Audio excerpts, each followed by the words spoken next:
North Korea seems to have been easing off on its provocations. Pyongyang hasn't fired a missile for 60 days and counting, with the regime's longest period of inactivity in a year. While there's some hope that this may continue, caution remains the watchword. Kwon Jang-ho reports. Over 60 days and counting.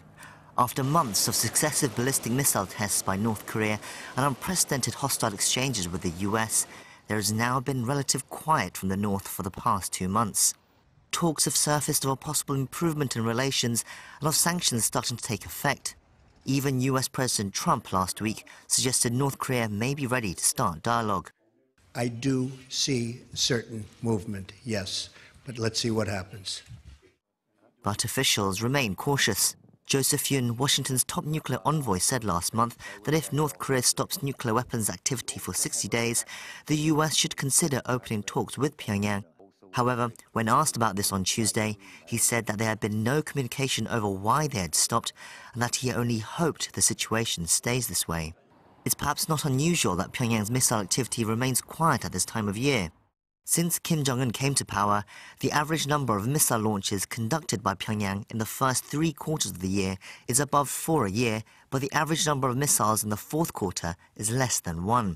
Experts have reservations about the significance of this pattern and point to other factors for the current pause in launches. There are various reasons why the North could have stopped missile launches. It could be technical.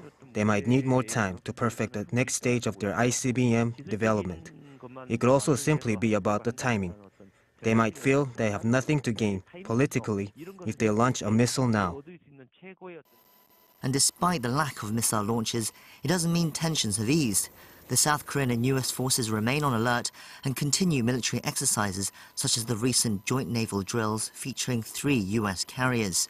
Pyongyang also continues its rhetoric on its state media, such as its pledge on Tuesday not to give up its nuclear weapons and that victory against the US is inevitable. Kwon Jang-ho, Arirang News.